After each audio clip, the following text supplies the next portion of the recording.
Hi you guys, and welcome to Charlie's Corner Part 4, and I, of course, am Charlie, aka Miss Charlotte. Now, yesterday, as I told you guys, I am going to be taking the Servsafe test on November 1st for my job, and out of this book, Servsafe Essentials, I have to basically read through the entire book. Now, they say to focus more on chapters 5 through the end, but I'm pretty much doing the whole thing, so that when the test does happen, I actually know what's going on if it asks me a question from there. And of course, I'm taking notes and everything, and I want you guys to come on the journey with me, because I feel like if I teach you guys this, at the same time, I'm learning more. So, it's pretty interesting. Now, just a brief summary, if you guys did not see parts 1 through 3 last night, we talked about pathogens, which include certain viruses, bacteria, parasites, and fungi that can cause illness. Time temperature abuse. Food has been time temperature abused when it stays too long at temperatures that are good for collagen growth. And then third, foodborne illnesses, disease transmitted to people by food. So we went all over those things yesterday in chapter 1. So yeah, we were talking about how outbreaks means 2 or more people. That is considered an outbreak. We talked about pathogens like chemicals or objects controlled by personal hygiene, time and temperature control, biological hazards, all kinds of stuff yesterday. So be sure to check out Charlie's Corner parts 1 through 3 for information on what we talked about yesterday. And we're going to start on chapter 2 today, which is the Microworld. Now, chapter 2 does have a lot of information, so I'll probably be doing a lot of videos on this, because I want to at least do a chapter a night. And there's a total of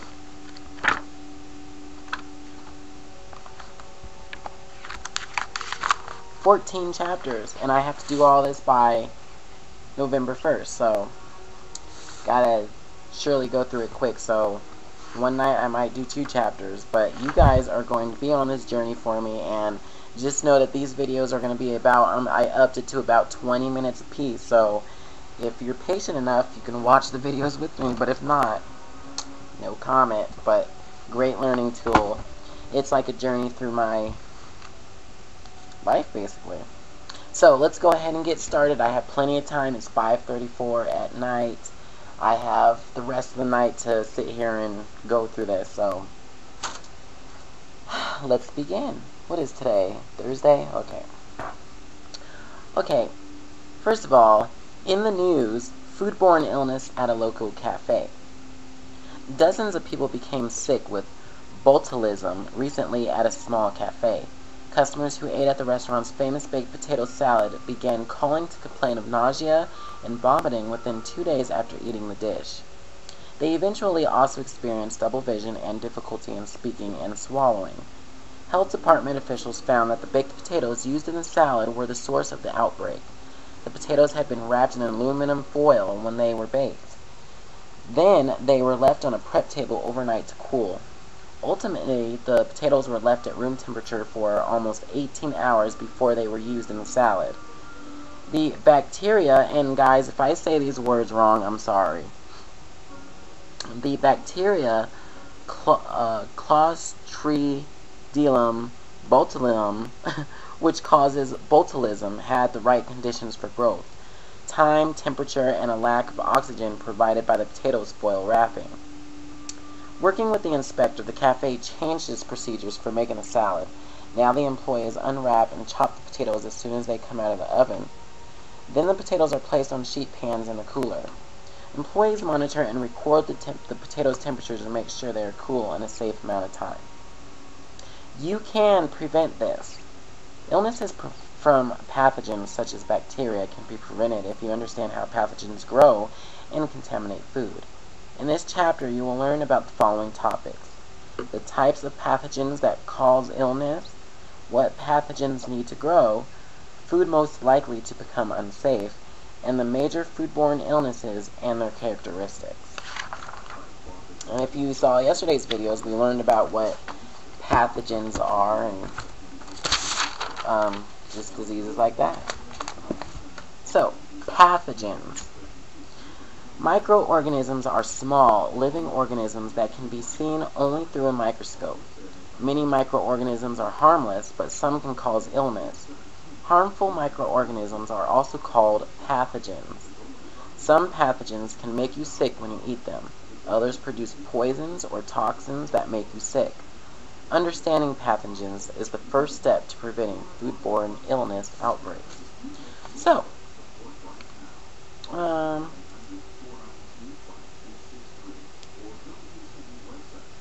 yeah, guess I don't have to write that down. There are 4 types of pathogens that can contaminate food and cause foodborne illnesses. So I'm going to write these down because I take notes as I go, of course. And those 4 types are viruses, bacteria, parasites, and fungi. So viruses, bacteria, parasites, and fungi. Many viruses, bacteria, and parasites make people sick, but they cannot be seen, smelled, or tasted. On the other hand, some fungi, like mold, change the appearance, smell, or taste of food, but they may not cause illness. So like, bread that grows that extra hair on it or something. You might eat it, but you might not get sick. That's like a couple weeks ago. I had bought some donuts, and I didn't realize that they were to expire, like, within the next day.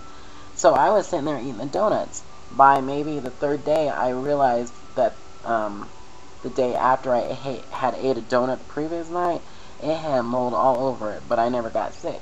So maybe that's like an example of that. So yeah, parasites, viruses, bacteria, and fungi. What pathogens need to grow? Understanding how pathogens grow can help you prevent foodborne illness outbreaks. Pathogens need 6 conditions to grow. You can remember these conditions by thinking of the words Fat Tom. So of course I gotta write this down. Pathogens need 6 conditions to grow. So, and it says to remember it by saying Fat Tom. So, the number 1 is food, which is to grow, pathogens need an energy source such as carbohydrates or proteins. Number 2 is acidity. Pathogens grow best in food that contains little or no acid. 3, which is temperature. Pathogens grow well in food held between the temperatures of 41 degrees Fahrenheit and 135 degrees Fahrenheit. This range is known as the temperature danger zone. So we're going to say temperature. And there's also another note that you can take as well.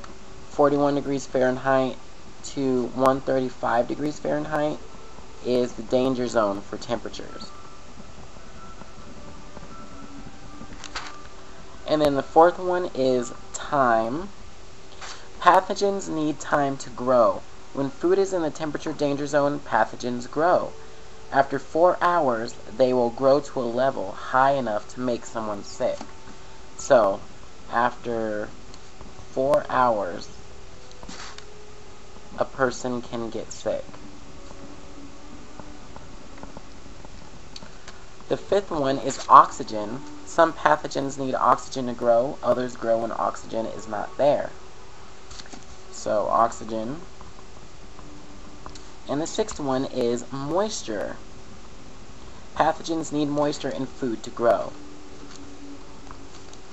So, Fat Tom, food, acidity, temperature, time, oxygen, and moisture. Yeah.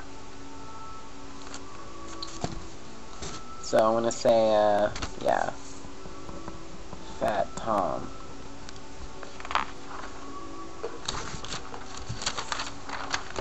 Dang, we're at 10 minutes already, y'all. See, time be going fast, too. Food most likely to become unsafe. Any type of food that can be contaminated, but some types are better for the growth of pathogens. One is milk and dairy products, meat, beef, pork, and lamb, fish, baked potatoes, tofu or other soy protein, synthetic ingredients such as textured soy protein and meat alternatives, sliced melons, cut tomatoes, cut leafy greens, fresh leafy greens that have been cut, shredded, sliced, chopped, or torn, eggs, except those treated to eliminate salmonella, poultry, shellfish, and crustaceans, heat-treated plant foods such as cooked rice, beans, and vegetables, sprouts and sprout seeds, and untreated garlic and oil mixtures. All these types of food have the right Fat Tom conditions that pathogens need to grow.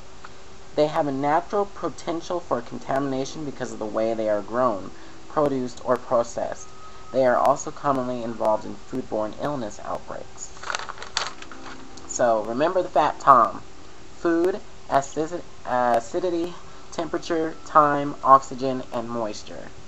That's what Fat Tom is, and I'm sure on the test they'll probably have us write that out as well.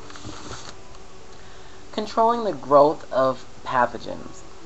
You can help keep food safe by controlling Fat Tom. In your operation, however, you will most likely be able to control only time and temperature. These two conditions are so important that the food listed on the previous page is known as food that needs time and temperature control for safety, or TCS food for short. To control temperature, you must do your best to keep TCS food out of the temperature danger zone. To control time, you must limit how long the TCS food spends in the temperature danger zone. The prep chef in the photo at the left is doing this by refrigerating pasta salad right after prepping it. Like TCS food, ready-to-eat food also needs careful handling to prevent contamination. Ready-to-eat food is exactly what it sounds like. Food that can be eaten without further preparation, washing, or cooking. Here are some examples. Washed fruit and vegetables, both whole and cut, deli meat, bakery items, sugar, spices, and seasonings, and cooked food.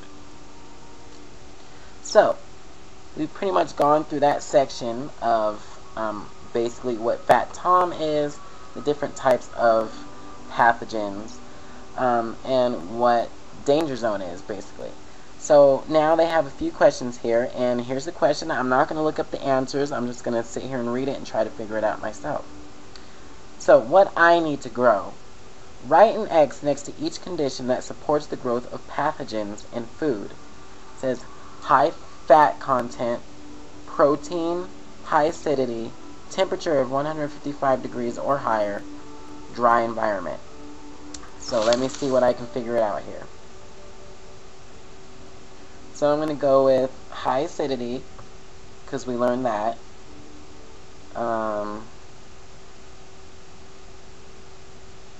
We know that the temperature was over, it said that the danger zone was 41 to 135, so we know that that's over the temperature, so we're not going to mark that. Dry environment, I don't think that's one of them.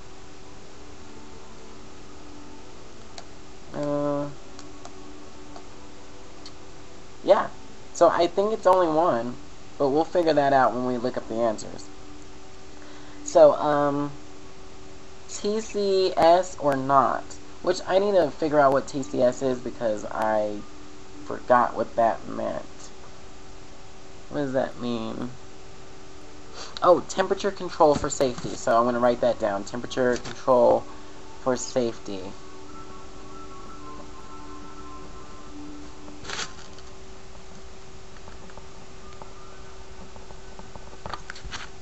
So it says write an X next to each food item that supports the growth of pathogens. So let's see. Temperature control for safety. The options are raw carrots, sliced melons, flour, soda crackers, limes, and milk. So let's say I'll go with milk.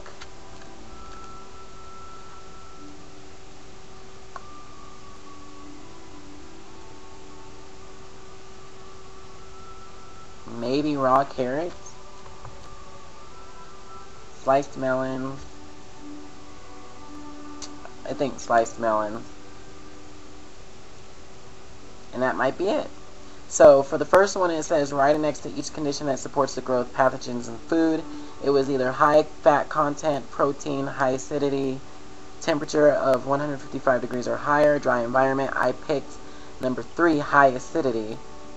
And for TCS or not, it says right next to each food item that supports the growth of pathogens. I put raw carrots, sliced melons, and milk. So let's see what the answer is to that. So it says, for answers, turn to page 236.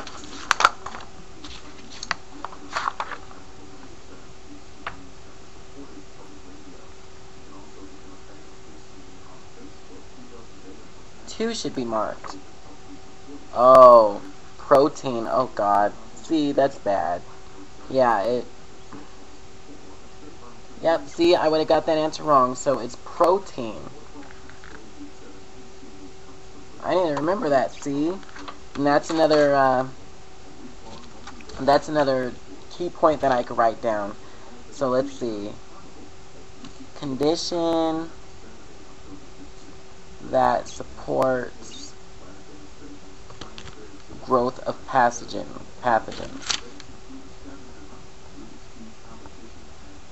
And that's protein. See how I missed that, y'all? No comment. Alright, and let's see what the last answers were. So TCS or not, it says 2 and 6 should be marked. Well, I definitely did mark 2 and 6, but I also marked raw carrots, so I probably would have missed that. So 2 and 6, not raw carrots. Very interesting. So, there, that's why I guess it pays to just pay attention. So I would have got that first one wrong, and I probably maybe would have got half of the second one wrong. At least I got the first one the second one kind of right, so that's good. So I'm at least happy about that. Alright, you guys, so that is the end of, well, that's the end of part 1, chapter 2. We still have to talk about viruses. So coming up next on part 5 of Charlie's Corner, we're going to talk about viruses. So be sure to comment, let me know what you guys thought about this video, and I'll be back soon, so holla back.